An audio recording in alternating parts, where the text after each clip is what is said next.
salli ala Muhammad wa ali Muhammad. Auzu billahi minash shaitanir rajim. Bismillahir rahmanir rahim. Alhamdulillahi rabbil alameen. As-salatu was-salamu ala sayyidil anbiya wal mursaleen wa alihi tayyibin at-tahirin, amma ba'd. Mu'mineen wa mu'minat, welcome to the sixth and final session of our series on Nahjul Balagha. Today we are joined by Professor Liyakat Takim, who is the Sharjah Chair in Global Islam at McMaster University in Canada and a very important leader for our religious community. I will introduce him in greater detail in short order. But before I do that, I want to make a few comments about this series in general and about the Nahjul Balagha. I begin by talking about the person who conceptualized and executed most of this series, Dr. Hasnain Walji. Dr. Walji, it was who came across this idea, curated this entire series, requested all the speakers to prepare on specific topics, and conducted the first 4 of the 6 sessions. Last week, which was the 5th session, he informed me that his mother had taken ill, and he asked me to pinch hit for him, and I conducted the 5th session with Sheikh Salani. Unfortunately, he received the worst possible news late this week that his mother, Muhtarama Zainab Walji, had passed. And I would like to take this opportunity on my behalf and on all of your behalf to make a dua that Allah, first of all, give Dr. Walji and his entire family the patience to bear this loss, and that he elevate the darajat of Marhuma Zainab Walji in heaven. And with that, I would request all of you to recite a Surah Fatiha for her soul. Bismillahirrahmanirrahim.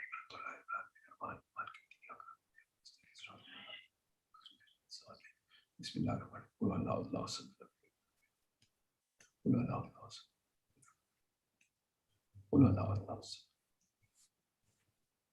Allahumma salli ala Muhammad wa ali Muhammad. So, Mu'mineen wa Mu'minat, let us get into this right away. The Nahjul Balagha, as we all know, is an extraordinary document and something that is a source of great pride and also guidance for Shias. The word Balagha is very important here. It is an extraordinarily eloquent document. It was collated and put together at the turn of the last millennium, the CE millennium, by Sheikh Shaifur Razi, and which is about 300 years after Amirul Mu'mineen was in Kufa. And it contains a variety of sermons, a variety of speeches, a variety of aphorisms, and we have used it to provide guidance for ourselves in the course of the 6th lecture series. And we have discussed matters of aesthetics, of socio-cultural issues. We discussed theology and metaphysics, especially the issue of Tawheed. We discussed modes of prayer and service when we talked about suluk and ibadah. We talked about governance and justice, on statehood, on the issue of adl, of course, keeping Imam Ali's famous letter to Malik Ashtar. We talked about morals and ethics, especially issues of akhlaq. And finally, today we are going to talk about issues of dunya, the renunciation of the world, and other matters. I just want to say, since a lot of ground has been covered, and I myself am eager to listen to Dr. Takim more than I'm eager to listen to myself, is that along with aesthetics and socio-cultural issues, there is the simple matter of history, which is to say that the moment at which Imam made various khutbahs or wrote various letters is very important. And perhaps after the Prophet, when the Islamic realm began to expand, Islam became a state, Islam became a nation, Islam became very powerful, it turned out that many of the pathologies of unequal governance were being manifested in the ruling class of the Muslims. And many of his pronouncements on various issues of austerity and zuhud and taqwa are to be seen in that context. And of course, in the Zahiri Khilafat of Amir al-Mu'mineen, he sought very hard to sort of recreate, to induce certain equality in society. And again, that has to be a very important element of context that we need to consider as we go through this great book. So that is all I wish to state at this moment. It is with the greatest pleasure that I invite Dr. Liyakat Takim to this series. As I had mentioned, he is the Sharjah Chair of Global Islam at McMaster University in Canada. He's a prolific writer, and he is an extraordinary speaker who is at ease in academic conferences as well as majalis and religious gatherings. He has published several books. I particularly enjoyed two of his books. One which was on the Ilm Rijal, the issue on the way in which the provenance of various sayings and ahadith is tracked in our religion, and the other one is a historical analysis of Shias in North America throughout the continent. Dr. Takim is working on his fifth book on Quranic exegetical literature, and he is really a treasure for our community, and we are very, very happy to have him with us. I will get into it directly, Dr. Takim. We are talking today about various issues relating to the renunciation of the world. And Amir al-Mu'mineen paid a special attention in Najul Balagha to the concept of Zohad. And in fact, one could say that it was one of the cornerstones of several of his sermons. And in that, Imam spoke repeatedly about the deceptions of the worldly life, the disloyalty of its slippery comforts, and the dangers of wealth and affluence. Now, some Islamic discourses actually imply that there exists a conflict between the world and the hereafter. Could you speak to us about this apparent dichotomy, especially in light of the Nahjul Balagha? أعوذ بالله من الشيطان الرجيم بسم الله الرحمن الرحيم السلام عليكم جميعا ورحمة الله. First of all, let me just say that it's a great pleasure and honor to be here to share a few thoughts on a book that we know of, but we hardly discuss or even read for that matter. We may know about it, some aspects of it, but we don't really know it in depth. Before I begin to touch into the question of Zuhud, I would first also like to convey my condolences to Dr. Hasnain Walji on the passing away of his beloved mother. May Allah grant her Jannah in the closest position with his chosen ones. Ameen. No topic has been as much emphasized in the Nahj Balagha as Zuhd. And as I wish to show that Zuhd is not, in Islam, does not mean what it means in, for example, Christianity or in Buddhism, which is basically asceticism and running away from the world. That's not what we mean by Zuhd in the Islamic world. But I will get onto that in a few minutes. I think what we need to understand that in order to understand Zuhd properly, we need to understand the life of Amir al-Mu'mineen himself. In Islam, we encounter Allah by emulating people who pull us, if you like, or inspire us towards God. We are in search of the awliya, as they're called, the saints, because in many ways Allah speaks through them, through their actions. They become a source of inspiration for us. I'm reminded here of the hadith of Abu Dhar, that whenever he would meet Imam Ali, he would say that when I see you, I remember the Prophet. He would weep. Abu Dhar would weep many a time when he just saw Amir al-Mu'mineen, because Amir al-Mu'mineen would remind him of the Prophet himself. Islam has asked us to reevaluate our moral and social lives. Why?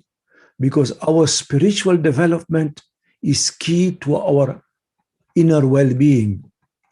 Our spirituality is key to how we connect with Allah and with fellow human beings. And therefore, we find that Amir al-Mu'mineen becomes a very important, almost indispensable figure in Islamic spirituality. And I think that's important for us to remember, that he is not just a political leader. He's not just a leader who talks about adl and so on, which he is, but he's also a very deeply spiritual figure. In order to understand the concept of zuhd, we also need to remember that Ali ibn Abi Talib epitomized what is Tawheed. We understand Tawheed as a kind of a oneness of God, the idea of just oneness of God. It's more than that. For Amir al-Mu'mineen, Tawheed means to destroy the personal self so that you see the presence of the divine within that self. In other words, you feel the presence of Allah in your life. To put it differently, Zuhd does not only mean to worship Allah, but Imam Ali went even further. No, he did not just worship God, he adored him. It is from Imam Ali that we can comprehend the quest to experience God in this world.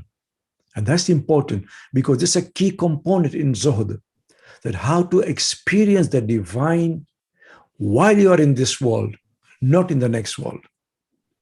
And therefore, in one of the du'as, which actually is a very important du'a to be recited in this month, the Munajat of Amir al-Mu'mineen al-Sha'baniyah, as it's called, Munajat al-Sha'baniyah, that Imam Ali himself used to recite. And this was a particularly very poignant part of the Munajat that Imam Khomeini himself used to love to recite. And I'll not go into the Arabic because it will take us beyond what is the time available. But Imam Ali says at one point, "Oh my Lord, grant me," and I want us to pay attention to this. "Ya Allah, grant me total separation from anything but you. Grant me total separation from anything but you. Lighten up my heart with your light, so that the inner eye can tear apart all the curtains of light." The inner heart can tear apart all the curtains of light, and I can have vision of your majesty. All I can say is, wow. Subhanallah. Did we ever think of Allah in that way? So that I can have vision of your majesty. Now that is the pinnacle, if you like, of Zuhd. Some people have said, and this is a part of the question that you asked, Doctor, that some people have asked me, why does Imam Ali appear so negative sometimes in the Nahj Balagha regarding this world? And as you said very correctly, that we need to bear in mind the context that he was living under. See, and this goes for any text. Any text that you read, you want to analyze, bear in mind the context. Without the context, that text does not make sense. The context was this, that as the Muslim world expanded, and for the first time, Islam expanded beyond the borders of Hijaz after the wafat of the Prophet. The Muslims became rich, so rich that they amassed wealth, especially during the time of the third caliph, Uthman. A lot of wealth was coming in to the extent that never had the Muslim world experienced as much wealth as it experienced during the time of Uthman, and later on, of course, during the time of the Banu Umayyah. The rich were getting richer. Just to give you one example, the Talha, you'll recall Talha was killed in the Battle of Jamal. When he died, he had so much gold stored in his belonging, in his treasury, that they literally had to take an iron bar to break it up. His daily income from the property in Iraq alone was 1,000 dinars, which may not sound much today, but it was a lot, especially when you bear in mind that he had 1,000 horses just in his stables. Now, this was just one person, and there were many of them who were basically not only growing wealthy, but they were growing wealthy at the expense of the poor. Mas'udi, the famous historian, says that when Uthman died, there were 150,000 dinars in his coffers and 1,000,000 dirhams in cash. And of course, we all know about Muawiyah. Even Muawiyah goes back even during the time of Umar, when he builds castles for himself. And why did Abu Dhar speak out against Muawiyah? He would quote verses from the Quran. وَالَّذِينَ يَكْرُذُونَ الذَّهَبَ وَالْفِضَّةَ, those who hoard silver and gold. وَلَا يُنْفِقُونَ فِي سَبِيلِ اللَّهِ, and they do not spend it in the path of Allah. فَبَشِّرْهُمْ بِعَذَابٍ عَلِيمٍ, give them the tidings of a painful chastisement. So this was the context in which Imam Ali alayhi salam was speaking under. That not only there was wealth, but there was an accumulation of wealth in one sector of the society at the expense of the others. So forgive me for going overboard a little bit, but I need to explain all of this in order for us to make sense of this concept of zuhd in the Nahj al-Balagha. In Sermon 129, Imam Ali alayhi salam asks some very important questions. Important questions that jog our moral and social consciousness. Remember, our consciousness is not only moral, it's connected to our social consciousness. And he asks questions. He says, look around you. You will either see a poor man who hardly is able to breathe in his extreme poverty. In other words, he's so poor that even breath in itself is seen as a ni'mah. On the other hand, you'll find a rich man who has transformed the blessing that Allah has given it to him and turned it into kufr by turning away from his social responsibilities. And he asks in the same khutbah, where are the virtuous ones? Where are those righteous ones amongst you? Where are those who are generous, who can accumulate, but at the same time give away that wealth? At the same time, we find in Sermon 151, Amir al-Mu'minin alayhi salam is talking about those who are intoxicated by wealth. And I want us to bear in mind that possession of wealth is not haram in Islam. We can possess wealth, but we should not be attached to it. Because when we get attached to it, then we find it very difficult to be detached from it. So possession of wealth is okay, as long as we also are able to detach ourselves, because one day we'll leave everything behind, and we know that. So Imam Ali alayhi salam in Sermon 151 is talking about those who are not only intoxicated by wealth, but also he's concerned about the social and economic imbalances that such accumulation and attachment to wealth creates, because then it leads to nepotism, it leads to the haves and have-nots. And to finish the response to this part of the question, you asked about zuhd. Zuhd, normally, if you look at the translation, it means to renounce, renunciation. Renunciation has very negative connotation because it means to run away, like to be like a monk or a hermit, to go and live in a cave. Islam has never asked us to do that. So the proper and correct translation of zuhd is not to renounce, but to abstain. And there's a difference. To renounce means to run away from it. To abstain means, as I mentioned, not to be attached to it, even if you possess it. Abstain from those acts which impede a person's path towards Allah subhanahu wa ta'ala. To put it differently, to abstain from acts which impede one from inculcating the qualities of taqwa. As I said, zuhd does not mean that we live like a hermit. Rather, zuhd means that we live like a conscientious human being. I'll repeat that because I think it's important. Zuhd does not mean that we live like a hermit. Zuhd means that we live like a conscientious human being. And I want to add one final point before going to the second question, that there was a very famous companion of Imam Ali called Asim bin Ziyad. And Asim ran away from this world. He would not take care of his family. He would just live like a faqir, detached away from this world. And Imam Ali actually rebuked him, said, Ilayya abi, bring him to me. And when Asim came to him, says, why did you do that? So what you do that says, look, you cannot compare me because I have other responsibilities towards this whole ummah that you do not have. So no, part of your responsibility, Imam Ali tells Asim, is to look after your family. It is wajib upon you to earn enough to feed your family and to look after yourself. And if you have surplus, of course, you look after the poor also. So as I said, the concept of zuhd is seen in Imam Ali's rebuking Asim bin Ziyad. Thank you. Thank you, Dr. Takim. You are a very, very perceptive person. You have answered several questions that I had planned to ask.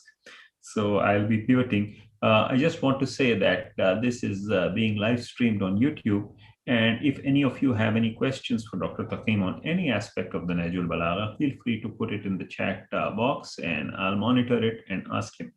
I do want to stay with one point that you had made here, or rather one issue that you had mentioned, that of Sermon 151. I think Sermon 151 is one of the very important sermons of Najul Balagha, in which he has used this phrase time and time again called Sakarat al-Nema, which means, intoxication, that thing that you mentioned about. Now, is this primarily because of what Imam perceived as the inequalities that were emerging in the Muslim world at that point in time? Or was he making a broader statement about the issue of, what one must do with the wealth that one has? So if you could elaborate on that, then I'll go to another substantive question. Yeah, I think he was alluding to what was happening in his own time. But it was not only what was happening during his time, but what can also and sometimes does happen to us here in today's world. Yes. Unfortunately, all of us, and I am not an exception to this, we become so busy in the pursuit of our material and other comforts that many a time our lives become meaningless within us. I find, by the way, that many a time going for ziyarat or umrah becomes very, very spiritually meaningful. Why? Because our time stops. In today's world, our lives are ruled by the watch, right? This time I have to do this, I have to go here, I have to call him, and so on. But when we go for ziyarat, all that stops, and finally we are able to focus on our spirituality. So when I go with a zuwar to ziyarat or umrah, I always tell them that don't just go in the haram and just do the ziyarat. You could do the ziyarat from Toronto, from wherever you are in North America. What you need to do is to take stock of your spirituality, of your spiritual life. In other words, Islam should not live on our tongues. It should live in our hearts. And, what I want to do is to preface this discussion with Imam Ali's concept of the two worlds, because this is a concept that is often asked, does Imam Ali want us to be just focused on the other world so much that we forget this world? The answer is no. Islam does not accept the idea, the Buddhist idea, the Hindu idea of dukkha, that the world is full of suffering and pain, that all you have to do is to be enlightened so as to escape from the cycle of rebirth. This is, of course, the Buddhist and the Hindu idea. Rather, what Islam says is that this world is a place of self-realization, a place of self-fulfillment, where a person can nurture him or herself to perfect and to grow spiritually and morally within it. To put it differently, this is a Wow. place, this world is a place whereby we seek liberation, but we do not seek liberation from existence. We do not seek liberation from God, we seek liberation through God. We do not seek freedom from God, we seek freedom from everything apart from Allah subhanahu wa ta'ala. Got I it. think what many people, the mistake they commit, with all due respect, and I hear this sometimes even in the majalis that we attend, that we seem to divide the world into two, this world and the next world. That's a very wrong concept, by the way. Don't see this world and the next world as two separate entities. Rather, look at them as linearly connected. In other words, they are connected in a linear fashion. One leads to and is deeply connected with the other. In other words, there is no dichotomy. There is no tension between this world and the next world. And if I can point out to Surah Al-A'la in the Quran, which tells us that there are those who focus so much in this world that they forget the hereafter. And there are those who focus so much in the hereafter that they forget this world. And therefore, the Quran says, بَلْ تُؤْثِرُونَ الْحَيَاةَ الدُّنْيَا وَالْآخِرَةُ خَيْرٌ وَأَبْقَى. They prefer this world, although the next world is better and it is ever more living, ever more lasting. Yesterday, Yeah. only yesterday, by a complete coincidence, I was opening the Quran and I was reading Surah Al-Rum, Surah number 30 in the Quran. And I came across this verse. I said, this verse speaks so much about what I was going to talk about today. It is in chapter 30, verse 7. يَعْلَمُونَ ظَاهِرًا مِنَ الْحَيَاةِ الدُّنْيَا. They are aware of the appearances, of the apparent appearances of this world. وَهُمْ عَنِ الْآخِرَةِ هُمُ الْغَافِلُونَ. But they are completely heedless of the next world. So there are those who focus so much on this world that they forget the next world. But the Quran doesn't stop there. Look at what it says in Surah Al-Qasas, Surah number 28 in the Quran. And I think this particular verse is very, very beautifully tells us that there should not be a tension between the two worlds. There should be a connection between the two worlds, not a tension. وَابْتَغِي فِيمَا أَتَاكَ اللَّهُ دَارُ الْآخِرَةِ. Seek what Allah has granted you of the akhirah. وَلَا تَنْسَ نَصِيبَكَ مِنَ الدُّنْيَا. But don't forget your portion in this world either. Do you understand? That seek the other world, but don't forget this world either. وَأَحْسِنْ كَمَا أَحْسَنَ اللَّهُ إِلَيْكَ. And do good in this world. This is important to remember. Do good in this world just as God has done good to you in this world too.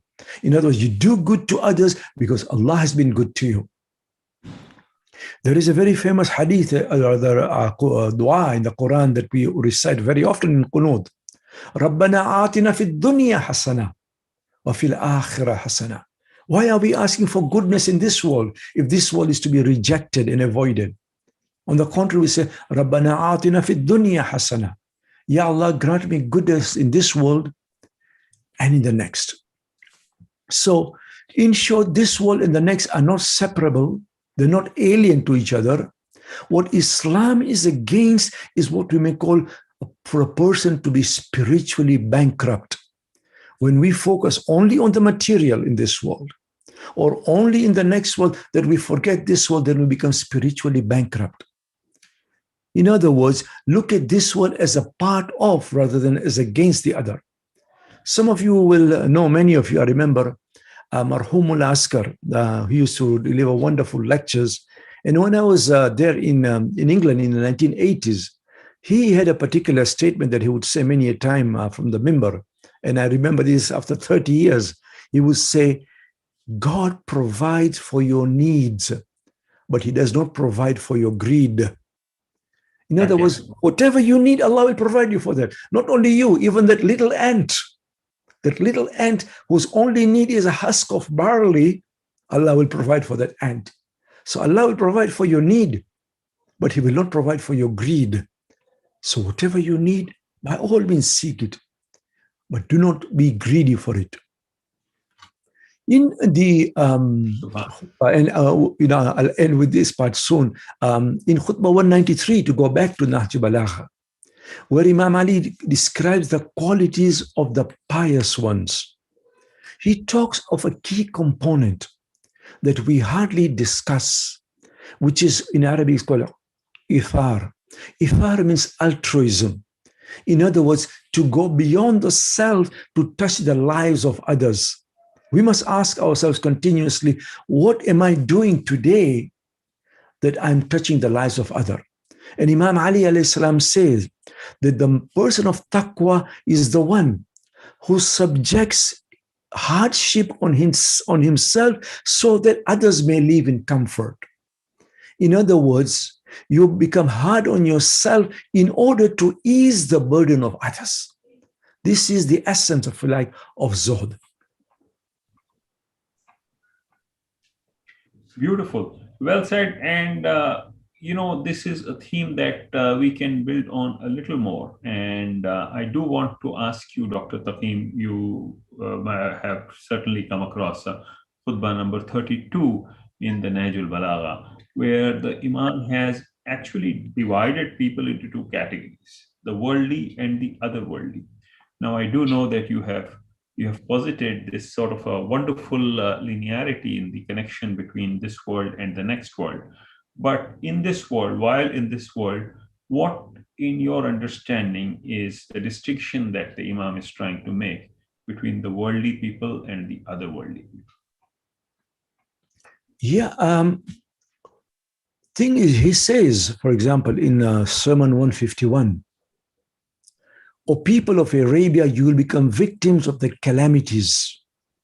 So what he's talking about there is the intoxication of this world. That intoxication which is induced by affluence, by comfort of this world.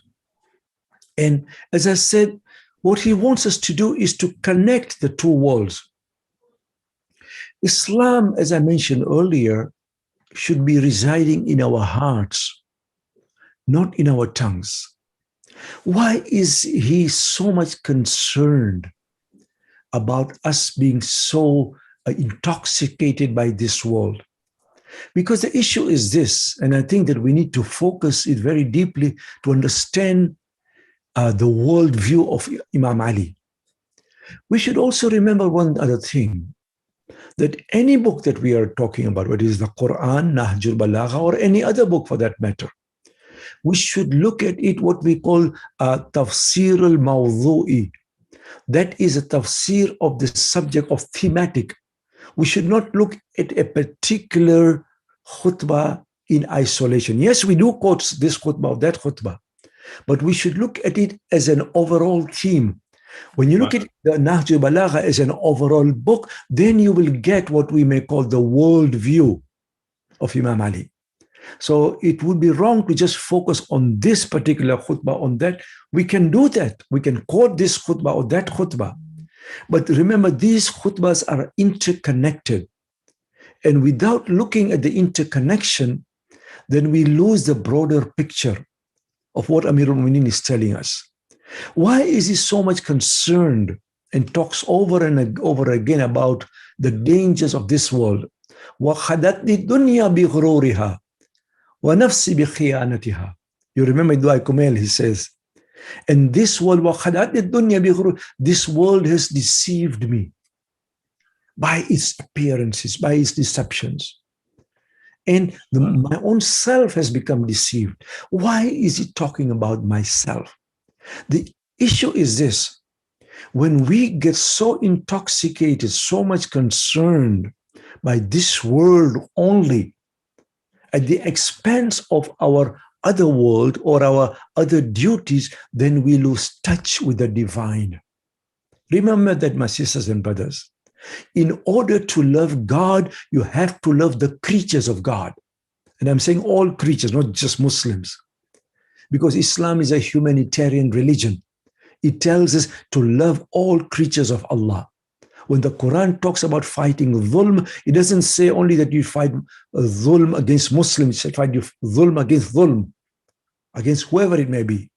So when we are so enraptured or caught up by this world, we lose touch with the divine. If I can quote you the dua of Imam Zain al-Abidin alayhi salam, dua makarimul, not dua makarimul akhlaq, dua tawbah that we recite on the 23rd of Ramadan. Inshallah, we shall recite this coming Ramadan, in which the Imam has taught us to say, wa amata qalbi azimu jinayati. My sins have killed my conscience. Qalbi here means conscious. In other words, when we become so intoxicated, so worldly, that we lose track of our moral and social compasses. And again, I want to emphasize that it doesn't mean that we turn away from this world. It means that we should not be overindulgent in this world to lose track of our moral and social responsibility. So what the Imam is talking about here is that we should not lose touch with the divine. And we lose touch of the divine when we lose touch with our conscience of where we should be connected or who we should be connected with. And it is in this context, then, I think we should also remember another key concept in Nahj al-Balagha. Zuhd is a part of taqwa. Taqwa is an essential ingredient in a human being's life. Now, I know you've heard about taqwa so very often. It's more than just an awareness of God. Taqwa is more than just God-fearing. It's actually what we may call an inner policeman or policewoman, if you like. Something that links you not only with the divine, but something that comes between you and your sins. So in that sense, then, taqwa becomes a very important spiritual faculty which appears or which comes about as a result of continuous exercise and practice. To put it differently, taqwa is an inner light which actually bites us when we are about to sin. If, God forbid, a person is about to sin and he or she doesn't feel that he or she is going to sin, then cannot be taqwa. Because taqwa is there which actually keeps us away from sinning. It also strengthens and vitalizes the soul. And it's kind of, we're talking now, a lot of us are talking about immunity, immunity against COVID and so on. Taqwa also gives us an immunity, but it's an immunity for unethical behavior. It's like an injection, if you like, a vaccination against immoral doings, wrongdoings. So the message in the Nahj al-Balagha regarding this world is very clear, that attain taqwa so that you can attain spiritual freedom, because taqwa liberates us. It's a liberating experience, liberates us from the servitude to our lusts and passions. It creates what is called a free slave, which may sound like a contradiction in terms. How can you be free and slave? You can be free from everything else, from the desires and the lusts, and a slave to Allah subhanahu wa ta'ala. And I would just want to add, before we go to the next part, that what taqwa does is to illuminate the heart. Illuminate the heart means that when we worship, our hearts become illuminated with the presence of the divine in our hearts. That is, you pray as if you see the presence of Allah. You see Him in your, not with your eyes, of course, but with your heart. I always tell my audience, and I ask them rhetorically, that if we go to Jannah, will you pray in Jannah or not? And they say, well, we've prayed enough in this one. You want us to pray up there too? Mm-hmm. And I'm saying that if we stop praying in Jannah, it means that we did not pray for Allah, we prayed for Jannah. The moment we got what we wanted, we stopped praying. The truth is that the true Jannah, in my understanding, in my humble understanding, the true Jannah is not the physical Jannah. That's only part of it. The true Jannah is the presence of the divine in your life. And the true Subhan. hell, the true Jahannam, is the separation from Allah subhanahu wa ta'ala. And therefore, I'm reminded here of that verse from Dua Kumail. وَهَبْلِ الصَّبَرْتُ عَلَىٰ عَذَابِكَ فَكَيْفَ أَصْبِرُ عَلَىٰ فِرَاقِكَ. Oh my Lord, supposing I can bear your punishment, how can I bear to be separated from you? Do you understand what Imam Ali is telling us? That I can bear your punishment, but I cannot bear to be separated from you. And I think that says enough about what Imam Ali felt about Allah. Oh, that is wonderful, Professor Takim. And if I may make so bold as to paraphrase what you have said up to this point, and we will pivot now towards certain practical aspects, is that both in the Najul Balagha and in the Dua Kumail and in his other teachings, the Imam emphasizes that one needs to have a relationship with the world, with this world, but that relationship does not have to, cannot be one where you are bonded to it, where you are a slave of it. And you have to figure out a way in which you live in this world, and then you create that relationship with the sort of the linearity between this world and the next that you so eloquently talked about, so that what you do here in this relatively finite world is of great importance to what happens in the more infinite world of the hereafter. I thank you very much for developing that.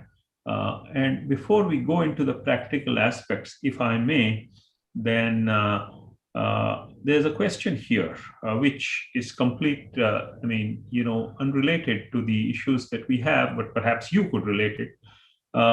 They say that Wilayat-e-Faqih is a very well debated topic. Is there any direction on this concept in Imam Ali's teachings or in the Najul Balagha? It's a little... Yeah. Wilayat al-Faqih, I don't want to go into great depth because, it's, as you said, not related to our topic. But Wilayat al-Faqih has different meanings. Literally, it means the authority of the jurist. Most of our scholars agree that a jurist, especially during the ghaibah of our Imam Sahibu Zaman alayhi salam, has a certain amount of authority. Wilayatul Faqih itself is not debated or argued upon. The extent of that authority is a matter of contention and discussion amongst the jurists themselves, of course. According to the Islamic Republic and according to their understanding, the wali, that is the supreme leader, has got both the political authority to rule during the ghaibat of the imam and to exercise far more authority than just looking after the umur al-hisbiya, which is more of doing amr bil ma'ruf, looking after the affairs of the minors and performing the hudud and so on, which is more limited. So the question here is the extent of the wilaya, the authority that a jurist has during the ghaibah of the imam. Whether Imam Ali alayhi salam talks about this, because do not forget that the wilaya of the faqih derives from the wilaya of the imam. So during the presence of the imam, we don't really discuss the wilayatul faqih because the wilaya is with the imam. Unless, as it sometimes has happened historically, especially during the times of the later imams, when the imams would delegate their authority to the special companions whom they trained, so that when people had certain questions or issues, the imam would direct their companion to go and ask Zurara or go and ask Muhammad bin Muslim or Yunus bin Abdul Rahman and so on. So that wilaya is derived from the wilaya of the imam. But it's different from the wilayatul faqih that we are discussing during the ghaibat of the imam. Thank you.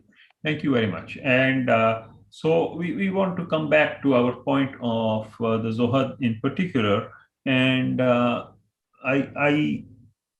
am very struck by a point that you make about Maula's advice that we should destroy the personal self. And in terms of the practical leading of our life in the here and the now, what is your understanding of what is meant by the sort of destroying of the personal self in order to achieve a relationship with the other world? Yeah, destroying the self does not mean, as I've said, that we run away from this world or we do not desire anything. It is destruction of that ego, of the self of I, and my need, and I want this and I want that. This is what we are talking about. Because when we focus the self on the self, then we become bondages or a slave to the self. So instead of us controlling our desires control us. Instead of us controlling our bodies control us. So this is what we mean by destroying that self. It doesn't mean that we do not pay attention to our own selves, but that egotistic self, which tries and not only accumulate wealth, but also very often to take advantage of and become better than others, or to attain a state of arrogance of how I'm better than others. And arrogance can come in different forms, by the way. Arrogance can not only come because of money or because of wealth or because of power. Even knowledge can create arrogance. Someone who is very knowledgeable can think, I'm better than that person because I'm more knowledgeable than him or her, and so on. So that's what we mean by the destruction of the self. I'm reminded here of a particular anecdote that that an alim is like a tree. When you look at the tree, the more fruits that the tree has, the more it bends because of the weight of those fruits. Similarly, the more knowledge a scholar has, the more humble that scholar becomes. So knowledge is supposed to create humility, not arrogance within us. I hope I've answered your question. Yes, you have. And of course, in your answer to my question, you have raised other questions. So let us get to those, because in an earlier part of your speech, you had said that what is Jannah but closeness to Allah. And this closeness, especially if you read Imam Ali's saying, it is his relationship with Allah is one of deep and pure love. It's really something that is a very emotional and an affective relationship. The poet Hafiz says that the tablet of the heart must be clean of every name except the name of the beloved one. And we can see that in Imam Ali's world, that especially with Dua Kumail and other various elements of the Nahjul Balagha, that his heart is there. How, in your opinion, should we move in that direction? We, of course, can't reach that position, but what are the ways in which, the way you said it, it appears that Jannah can be achieved on earth itself if you have the true love of Allah in your heart. So maybe you could talk to us about practical ways to do that. Yes. I think that there are certain practical matters or issues, steps that we can take in order to attain that state of the presence of the divine in our heart, of the love of God, of the sense of zuhd and taqwa that we've been talking about. And again, I want to re-emphasize, because I don't want people to misconstrue that we should run away and renounce this world, but rather see this world as a stepping stone, as a prelude to the next world. One thing that I would always advise people is to try and interrogate the conscious, because the conscious is an inner voice that Allah talks to us through that conscious. وَاتَّقُوا اللَّهَ وَيُعَلِّمُكُمُ اللَّهُ, the Quran says. Have the taqwa of Allah and Allah will teach you. Allah will teach me. The Quran says it in chapter 2, verse 282. It says, have the taqwa of Allah and Allah will teach you. Allah doesn't teach you by you going to a university or hawza. You don't need to go to him. He'll come to you. provided you have that sense of moral uprightness. So the first thing that we need to do when we are about to do anything in our lives is to listen and ask our consciousness. Because our consciousness, when we ask it in all sincerity, because sometimes we ask questions with a clear answer in our mind that this is the answer I want. If you already know the answer you want, then don't even bother asking, because then you'll just seek that answer that you want. Rather, ask or interrogate yourself with a clear conscience that you tell me, is this right and wrong? Because the conscious will tell you, فَأَلْهَمَهَا فُجُورَهَا وَتَقْوَاهَا, the Quran says. Allah has inspired into the conscious what is right and what is wrong. So when we are about to do something, ask your conscience. Secondly, create a balance within you. When we talk of adil or adala in a person, we seem to think of a person who's got a long beard. The longer the beard, the more adil he is, or the more strict the hijab, the more adila she is. That's not the case at all. When we talk of adil, we are talking of a person who is in balance. From the adala means a person whose inner is the same as the outer. We cannot judge someone's inside because we don't have a right to do that. But I can judge my inner and I can judge my outer. I cannot judge yours, but we can. In other words, what we are supposed to do to not only interrogate ourselves, but create a sense whereby we are released from falsehood. We are released from appearances. And the only way to attain sincerity, this is what sincerity means. Mukhlis or ikhlas means one who is pure. Pure of what?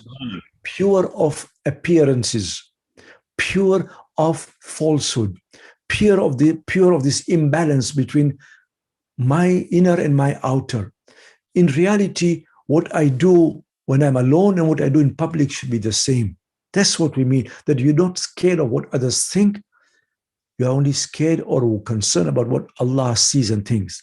I'm reminded here of a couplet by Maulana Jalaluddin Rumi. And he says, as Ali amukh ikhlas amal, shere hakra munazza as daghal. He says, from Ali, learn how to be pure and sincere. You learn from Ali how to be pure and sincere. Shere hakra munazza as daghal. Because the lion of God, Imam Ali is known as the Asadullah, the lion of God. The lion of God is free from deception. He doesn't deceive. And I think that that's one other practical step. Of course, we need to be engaged in servitude, in dua, in reciting Quran, in namaz shab. All these are important. I'm not undermining them at all. They are, on the one hand, building the self, these devotional prayers, etc. But at the same time, we need to attain what I call moral excellence. The two go hand in hand, spirituality and morality. I can't be so spiritual that I become immoral, because the moment I'm immoral, my spirituality goes down. So the two have to be connected, so much so that I serve Allah, and you serve Allah by serving His fellow human beings. There is also, I think, another dimension that I would implore us to be careful of, which is what I have termed before spiritually, or being spiritually bankrupt. I find that sometimes we are so much focused on the ritual that we forget the spiritual, that we forget why we are praying. We are so much focused on how to pray rather than the purpose of my prayers. The Quran reminds us again, and we go back to Nahjul Balagha, we go back to the Quran itself. Inna salata tanha anil fahshai wal munkar. Indeed, the prayers keep you away from that which is corrupt and that which is forbidden. In other words, the prayers are supposed to empower us. When you pray, you're not just praying to God, you are connecting to Allah subhanahu wa ta'ala. You're not just talking to Him, you are bonding yourself to Him. And there's a difference. There's a difference between talking to and bonding yourself with Allah. And when you bond yourself with Allah, then you become spiritually empowered so that your prayers become your taqwa. In other words, your prayers stop you Fanil fahshai wal munkar, that which is corrupt and that which is forbidden. And I want to also remind ourselves of Imam Ali alayhi salam in the khutbah that he says that when human beings are spiritually close to the divine, in the Nahj Balagha he says, when human beings are spiritually close to the divine, they experience the world in a different way. Why? Because extraordinary powers are given to extraordinary human beings. You become extraordinary by the power that Allah gives you. As He says, that these human beings, they see what others do not see, they hear what others do not hear. Subhanallah, Subhanallah. This is so wonderful. And so I have one final question. And this really final question is not just about this particular session, but since we are ending the entire series, it is about the Najul Balagha in general. Since you are the last speaker, in fact, I will let you have the privilege of the last word. Can you talk to us about how the Najul Balagha can impact us as a society in the present era? And what core teachings of the Najul Balagha, in your opinion, can give us a roadmap for today's world? After all, our world is full of inequities right now. So, is there something that we can take from the Najul Balagha as we move through the 21st century? Yes, I think there is quite a bit. First of all, let me say this much, that generally speaking, and there are exceptions, we as a community are not a very reading community. We don't read much. We are more acoustic. We want to hear rather than we want to read, which is perhaps understandable. So we barely read the Nahj Balagha. I would ask humbly those who go on the mimbar or those who lecture to talk more about the Nahj Balagha, the world view about the Nahj Balagha. And don't talk about Nahj Balagha in a very negative way that people get scared to even read or hear about it. Because as I mentioned, that we need to look at the Nahj Balagha as connecting this world and the next world. So let's talk more and discuss more about the Nahj Balagha. To give you an example of how we have done injustice to Imam Ali and injustice to Nahj Balagha. I remember hearing a cassette by Dr. Ali Shariati 30 years ago, whereby he's addressing the Iranian audience in the 1960s, remind you. He's talking in the 1960s. He's talking to his fellow Iranians. He says, the Iranians, know more about Mozart and Beethoven than about Nahj Balagha and Imam Ali.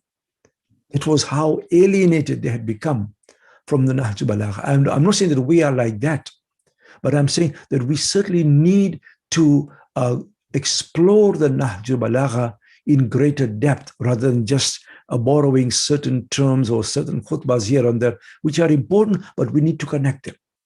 Secondly, I would say this much, and this is also the lesson from the Nahj Balagha. Do not just speak about Islam, live Islam. In other words, don't just believe in God, live out that experience, that connection with the divine. Why does the Nahj Balagha talk about taqwa, about ethics so much? Because, as I've mentioned, when we become unethical, when we become immoral, we damage ourselves more than anybody else. If I cheat, if I lie, if I dishonor somebody, I'm actually damaging my own self, because then I lose track and touch with the divine. And when we lose track and we lose touch with the divine, we remove Allah from our lives. Therefore, our ethics is connected with our faith. Because when I'm unethical, then our faith goes down. Remember this much. The word amalus salih, good deeds, ethical deeds, occurs in the Quran no less than 120 times. Kitna? 120 times. That's a lot. There is ethics in every part of our relationship, in every part of our body too.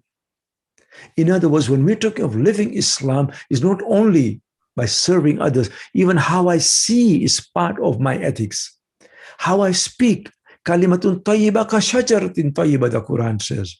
That when you utter a good word, that good word is like a good tree. Asluha thabitun wa faruha fis sama. Because that good tree, the roots are in the ground, but the branches are in the sky. So when I speak something, it should be coming from the deepest part of my heart, not just from my tongue. Because if it comes from my tongue, it's hypocrisy. And then it utters those good words which touch others.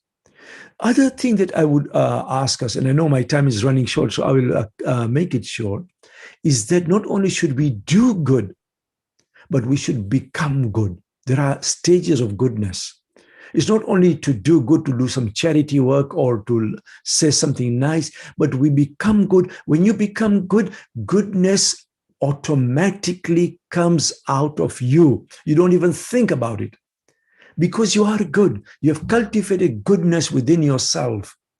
In other words, not only do you do good, you become good and you generate goodness around you. Remember this much, my sisters and brothers.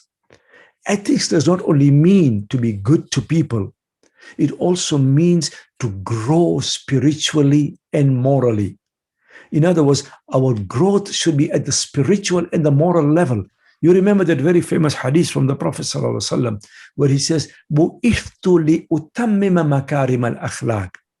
I have been sent to perfect the morals. Remember what he said. He didn't say that I have been sent to show you the morals or to do good. He says to perfect the morals. In other words, there are stages of morality, of good doing. And the Prophet showed us how to perfect it. We may not be able to live up to the perfect morals, but we can surely strive to do as good and as better than we are. So I think I will end there. I've taken more than my time. Thank you. No, no, no. I mean, we could go on endlessly, and we really have benefited a lot from you, Professor Takim, today. And on behalf of all the organizers, and especially on behalf of Dr. Hasnain Walji, I thank you very much for having spent some time talking to us today. Momineen or Mominat, this concludes the 6-part session that we did on Nahjul Balagha. We talked about so many issues, and everybody will agree that we hardly scratched the surface. But at the same time, at least we were able to, as Dr. Takim said, focus on this book because, we are a listening and hearing community. And to hear the learned people who have actually read not just the Nahjul Balagha, but read the references around it has helped us make sense of it. I would be remiss if I did not say that much of the structure of this 6-part series came from a book by Ayatollah Mutahari on Nahjul Balagha, which is available at various places, including at the Al Islam site, where you can get a lot of information about it. And with that, we take your leave and thank you very much for having been a part of this journey. And I look forward to Dr. Walji, once he's better, curating other sessions, perhaps on the Sahifa Sajjadia or even on later books such as Usul-e-Kafi, because I think we really need to know more about our heritage through these books. Thank you and wassalam. Assalamu alaikum.